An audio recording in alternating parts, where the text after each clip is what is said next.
Hi, all. We're going to look at just one passage in chapter 3. Though electronically this is page 34, this is actually 32 in what I believe is the books you guys checked out from the library. Uh, at the top of page 32 in your books, we begin. So Elie Wiesel has, of course, entered into Auschwitz, and his family has been separated. The men and the women, and his main goal is to stay with his father and keep working and not and go by unnoticed. And so he begins with, "Never shall I forget that night." Right? The first night in the camp that turned my life into one long night, 7 times sealed. This idea of 7 times could be biblical, or even you could say, it's a reference to the Jewish faith 7 times.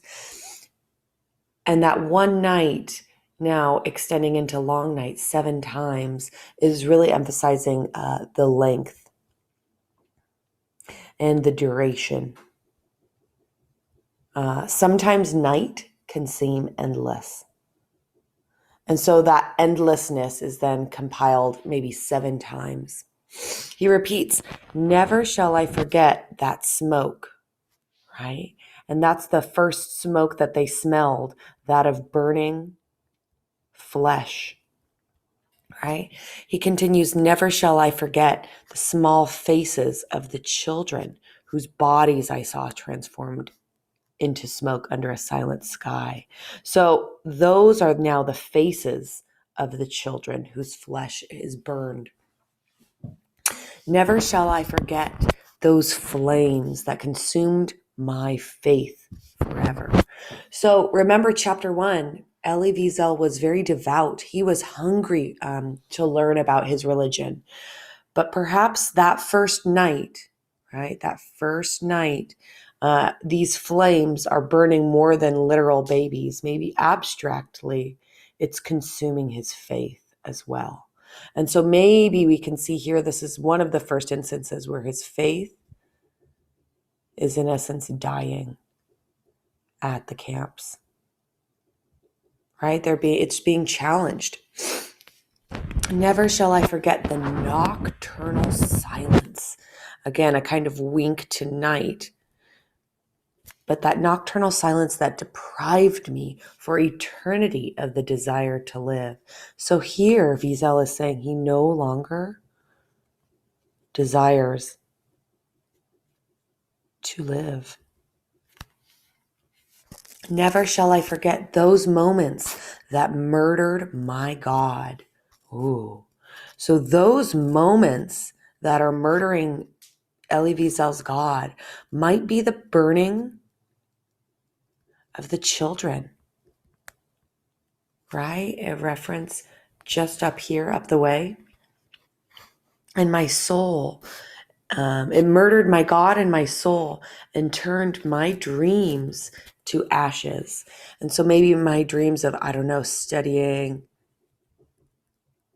the Kabbalah, maybe the dreams of staying together as a family, maybe dreams of growing up and all of those that come with growing up, your job, your family, etc. Those dreams are now for Wiesel ashes.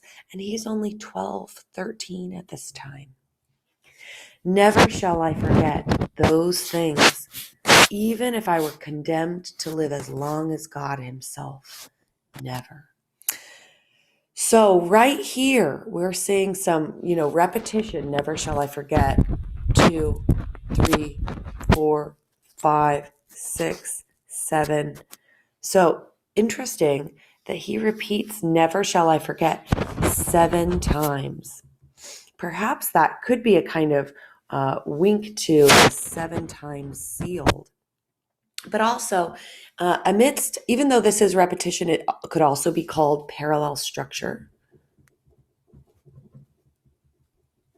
where you repeat the same grammatical form over and over and over again. Right? And so with this parallel structure, what Wiesel is doing is he's repeating this instant that he shall never forget, and names many, many things, right? He names, oops. Oh no, what did I just click? Excuse me. He names the night, right? That he won't forget. He names the smoke, and then the people, the faces. Then he names the flames that consumed the faces. Then he names this nocturnal silence that deprived any desire. Then he names the moments that murdered his God and his soul and turned his dreams to ashes, right? And then he even continues, never shall I forget those things, meaning all these things, even if I were to condemned to live as long as God himself, meaning even if I were to live forever. So with this repetition, what he's really trying to do is drive home to the reader the fact that he will never forget that these had these instances, and that single night, right? That single night had such an impact on him, on his faith, right? On his view of humanity. I'm talking about the children and the smoke.